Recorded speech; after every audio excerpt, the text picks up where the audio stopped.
Hello, Jessie. Hello, everybody.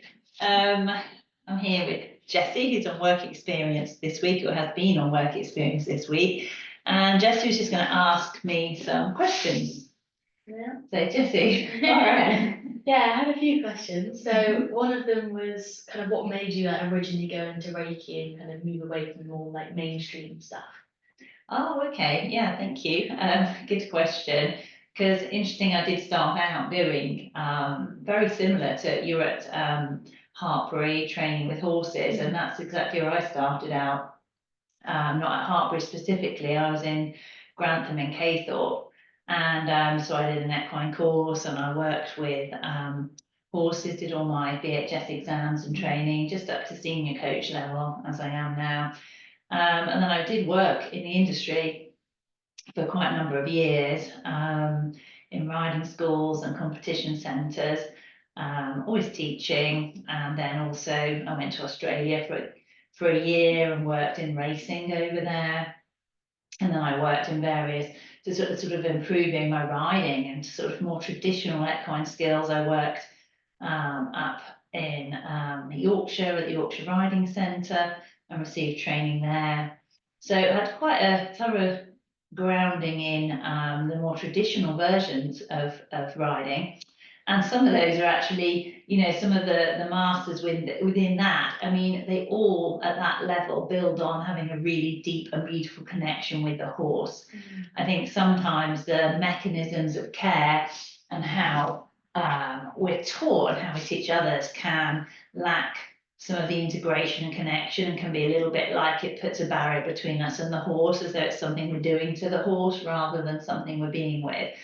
But I think I felt that on some level because, when I first learned to ride, it was very much like we lived on Dartmoor, and it was very much that, we had a little Dartmoor pony in the field, and I just sat on it and sort of figured it out. And it was the classic like little girl dreams of, riding across the moor and wanting to have adventures and just being with the pony. And she just loved spending hours sitting with ponies and my dream holiday was going on a riding holiday, which I did when I was 11 and managed to go and find a place in the back of a horse and hound magazine that I found in somebody's kitchen, and I found this little insert for Black Slade Riding Centre, and I cut it out and took it and managed to go there. And I just remember I was so excited, like the whole summer I used to be shaking about going there, and I just had the best week. And from there got a pony on loan. But the thing was that all of that for me was about fun and just being with the horses. And then I think what sort of happened when I went into the sort of more, as we call it, mainstream education of it, sometimes when it's mainstream, the education itself is really valuable because you learn so much about the science and physiology, and all of that is incredibly useful because we can, it's important to understand systems and the systems of the horse and the systems of people. But I think I probably lost a bit of that absolute joy there because I kind of started to think, oh, if I'm going to work in this, I need to toughen up and I need to stop this kind of feeling of love. I can't get attached to horses. I have to step away a bit and get, there's almost like a bit of a barrier started to appear in the way I was showing up, which didn't hugely serve me at the time, although it kept me able to stay in the place that I was in and absorb what was going on. So incredibly important in the long run. But of course, then how I kind of came into this side was that Reiki came back into my life in around 2015 when the kids were young. I went to a Reiki session for myself. Now, at that point, I was still teaching and I was working at the Blue Cross in a welfare centre. And so I was very much trying to stay connected with the horses in different ways. And I was sort of feeling a lot of stuff that I felt when I was young about the sadness and trying to rescue horses that might be in pain. So it was that kind of vibe that was starting to come through for me then. So again, I was starting to connect with my heart, I guess, at that point. Yeah. The only thing it was from a bit of a wounded place I've learned with Reiki, because it was like I felt that I needed to fix things and actually over time I've learned that actually that doesn't do anything for animals other than, you know, it can be, if we're acting, we have to be careful how we act on things like that, because it can be detrimental sometimes. So what I learned with Reiki when I went for my own healing was that there was a lot that Reiki helped me to stop projecting my issues onto the things around me. So it helped me to come to a more centered and balanced place. And in that journey, you know, it kind of led me to let go of some of the more traditional aspects.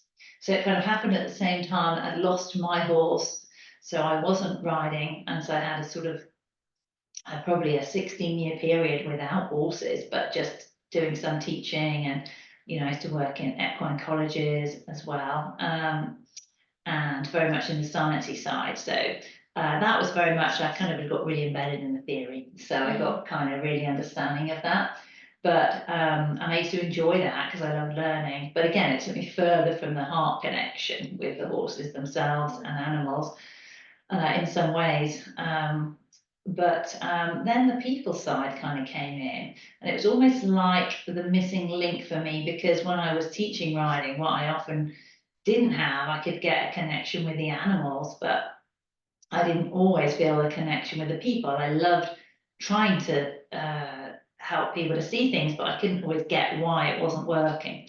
So then I was led to do an MSc in human behaviours science, and change. So then I started to get an understanding of the human, the way our mind works, and how we can shift and why things stay the same, and belief systems, positive psychology, systems change and analysis, all kind of things that actually I was like, wow, this is really good stuff for like teaching Reiki and working with horses and animals, and just how to bring behavior change, what complex issue it is. So that all started to form the journey. But really, I think the Reiki just came into me and it softened me, and then it sort of showed me where these two things could marry. And so I started to practice that, and I sort of I began working with how that would be. Meanwhile, I had my children growing up, and uh, into horses, and so I kept myself on the back burner with it all, but just kind of watched and absorbed. And then actually, I ended up, a horse came to me, Sandira, who is now part of the herd, and she showed up really like, well, you know, this is there's a lot of different ways you can go with this, and she seemed to really help me to get back into my heart space again. And so she's been a really important part of that, and she's a deeply nurturing soul, so she works really well on the whole side of things. So yeah, that was really informative as well to my practice. And then the other thing is, because I work with the Holy Fire and the ICRT, and I'm now a licensed Reiki master teacher with them, because I just found this whole Reiki journey so transformational for me and everybody. And when I started practicing in 2017, I started to recognize just how easy it was for people to plug in and receive. And then that led me on deeper and deeper journeys with it. And the ICRT also, through the Holy Fire, this beautiful energy called Animal Reiki came through. And what that does is it connects through the animals to the spirit of the earth. And it helps us to heal our human nature and our animal nature, and bring the most divine aspects of that, so that we develop and reconnect with our deepest animal senses. So that when we go into sessions with Reiki for people or with animals, we're really working with the earth energy, and we're very grounded in the practice. And the animals like that, because it's an energy that heals them, because they feel the connection that we share with them, rather than being something that as humans we're doing to them again. Because a lot of the times on earth, you know, we have felt a sense of dominion over animals, that, you know, they're in the situations they're in with us due to our cause.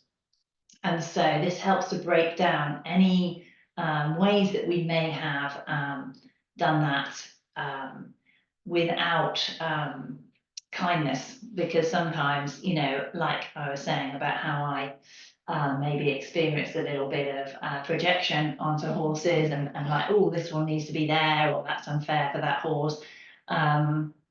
It heals our wounds so that we actually sit with the horse and allow them to receive just what they need and get on with the purpose they came to do, rather than trying to fix the situation they're in and bringing judgment to it. That's been a really big learning for me, is that, when I'm going in to do animal Reiki with people, the very first thing is suspending all judgment and just getting out of the way, because the horses know why they're there. They're there, and the dogs and the cats, they're there, pheasants, all sorts of animals. The pets are usually there to, well, they always have a purpose and a reason for being there, and often it's to do with a person that's central or people in that environment that they are helping to bring balance and healing to. So what they really need is for the Reiki energy to go in there and replenish them from any compassionate burnout they may be experiencing, and just allow them to recenter. And then they kind of, Reiki sort of sets that space up for them, so that they either, if it's not right for them, they will be moved on, but equally, if that is where their purpose is, it helps them to feel the ability to stay safe there. And it also helps to lift any of the energy off the people, so it helps them with their purpose. So it's a really nice energy to work with. And of course, with the energies of holy fire, it doesn't require me to be physically, or any practitioner for that matter, to be physically placing hands on and getting terribly involved in it all. It's very much like connecting them to the source energy, and they receive, which is a really lovely sort of sovereign way to receive it, because it means that it's not coming through the person and any judgments I may have. It's literally like, there you go, we're all connecting up and having a beautiful healing session together. And so it's enlightening. It's enlightening for the person that's offering, and sometimes in sessions, I will get a sense of what's going on, can normally sense where the energy's going, and I sometimes get a feel for what the horse might be wanting, or the animal, or something that's going on with the person. Because again, the more we go into our animal instincts, the more we can feel when things are right or not right, and we might get some little bits of information coming through on that. And it can be really subtle. So, we work through that together. And then I've just found that really supportive also for the riding sessions. So that kind of over time led me into doing more. It's like, okay, well, how does this integrate into all the things that I do already, and that I've been trained in? Because, I spent most of my career training in all these things and understanding about the science of riding and the science of horses on all levels. So now it's like, how does this work with Reiki? What does Reiki still want to work with through me? And so that's how I end up doing the Sacred Earth retreats, connecting to the land to enhance and deepen our human experience of being on planet. And then the other ways, like the New Moon series, like connecting to the moon to help to move the energy through us, so we're always evolving and not getting stuck. And then in individual Reiki sessions for people and animals, just working on an individual basis, whatever somebody's working through. But the biggest thing recently is what you experienced this weekend, which was where people come with their own horses to experience that healing and to start to tap into the way of working naturally with their horse, and it from a space of deep connection, so that every aspect of them is being honored. Because really, people have got horses, they already know, like they know their animals really well. And sometimes it's just a case of the energy just clarifying stuff and making what's going on just a bit simpler and clearer, and honing in on where those little sticking points are that just get helped out. So again, I'm just in that space to help with that. And that's in the sessions that I do in groups, and I also do individual sessions on that too. So that's fun. And then with my 3 horses that have come to me, they come out and do those sessions that you experienced, and that's lovely for people who haven't got access to their own horse to come and still experience that value of being able to connect with a horse whose the heart chakras are so open. So they really help to bring ease back to people. So whereas a lot of the times if we're going out to do an animal Reiki session in a home, we might be working with the animal to help to bring a sense of ease within the space and to the people. In the horse-led healing ones, we're allowing the horses to bring their sense of peace to people who maybe can't access it in other ways in their environment. So it's, and also to learn how to play, because again, one of the things that I kind of lost my way with horses is being able to keep the playful aspect. And I think that's something that's been lovely when working through Pony Club, being with the instructors there.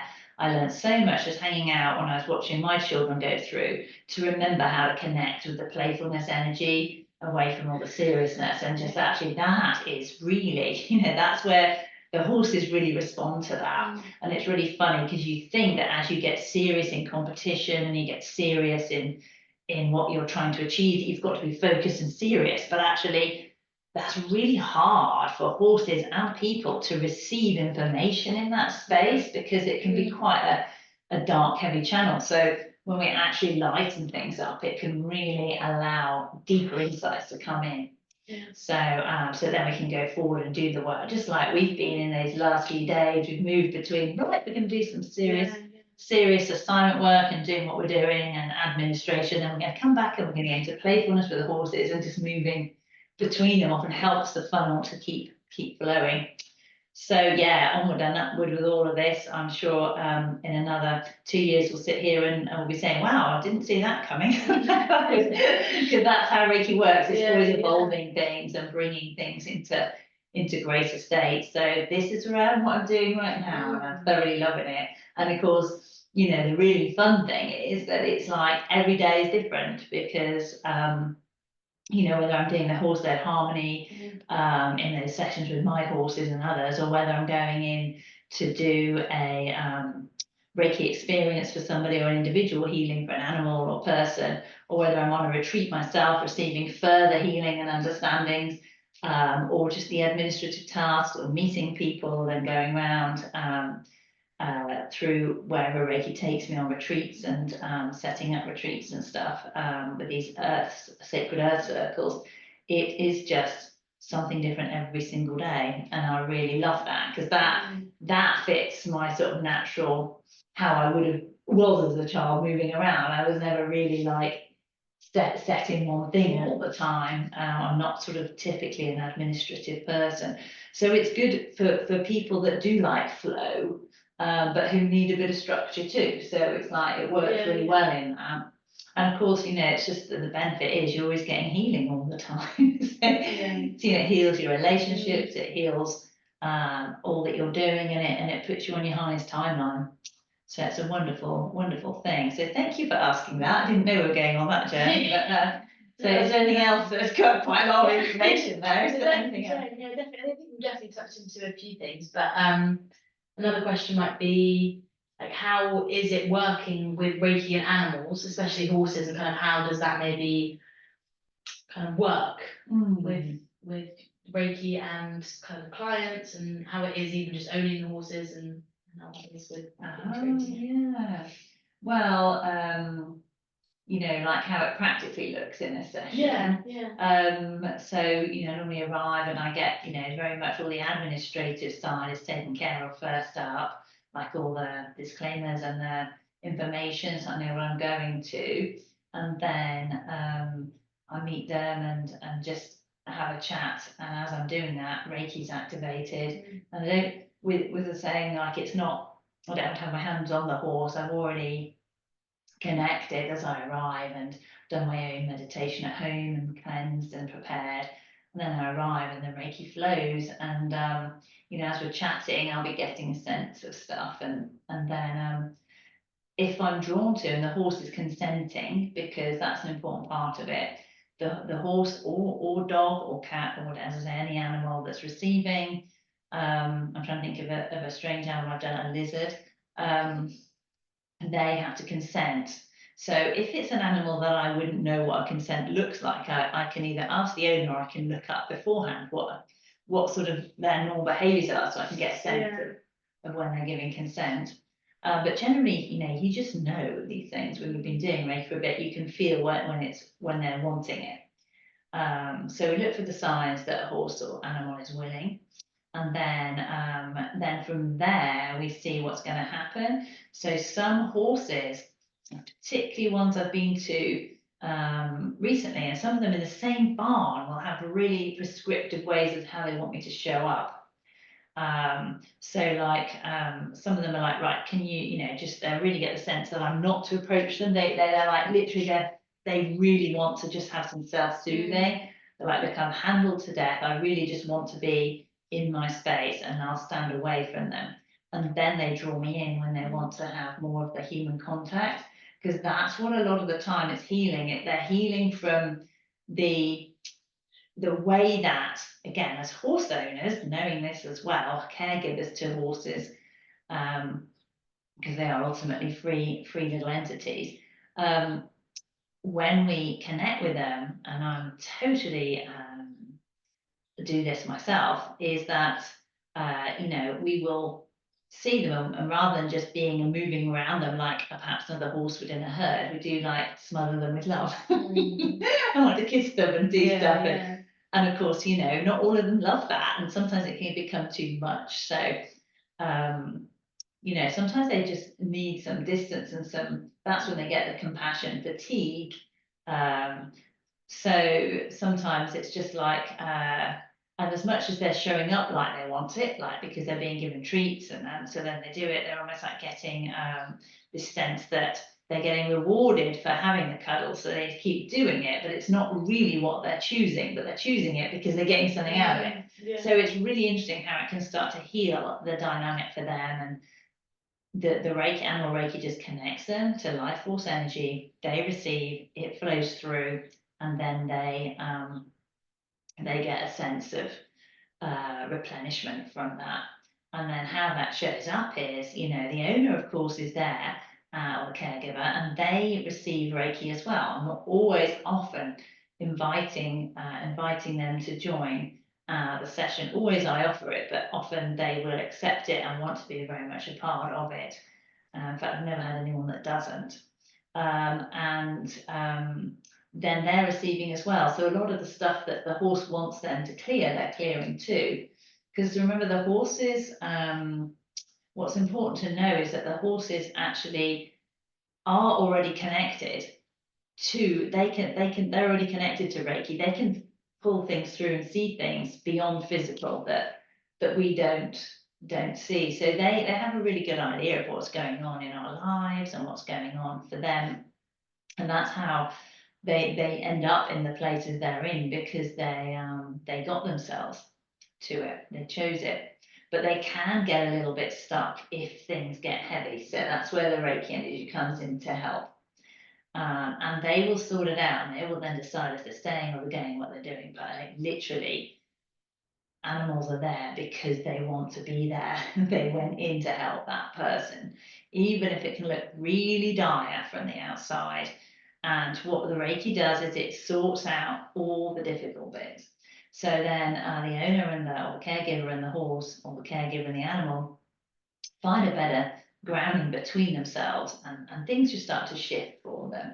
And so one session can be really shifting and transformational, and sometimes they need more. Some people, it'll be like for behavioral issues with the horse, and again, it can be just a little thing that triggers it into clarity. And it can be the difference that makes that choice when a person chooses to actually, I think I'm just ready to have some sessions with the behaviors now. I'm ready to receive some extra support. It just helps them to take those next steps, even though they've been thinking about it for a while or they weren't sure. So it can just galvanize the motion, and the horse gets what they want then. So normally when I show up, it's because the horses pulled me there in a funny sort of way. Through that, they've kind of encouraged that person to seek it. And sometimes, again, it leads to human sessions because the actual human was carrying way too much and the horse has gone, look, I'm actually okay, but this person really would love some Reiki. My person wants some Reiki. So, being together in the session, the horse is re-plugged in, then they're able to really get things going. And that's not coming from me, that's from them with the animal Reiki. And then the person comes and has a personal session and then they get to heal through whatever it is. And so again, the union becomes stronger between the horse and the rider or the pet. So it's always fascinating how it goes. And so, what it's really taught me going Reiki to the Reiki sessions is that, I suspend all expectation. I go in with a complete blank canvas, total beginner's mind every time. What's happening here then? You never know quite what's going to happen. All I know is I channel Reiki and the person's called me in and there'll be whatever's there and I'll suss it out when I get there.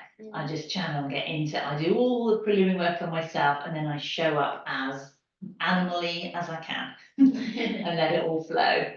And then just come through with whatever's there and then and then close the session and go on. And then during that again you'll get an idea as to whether it's something that maybe needs a bit more or whether it's all done.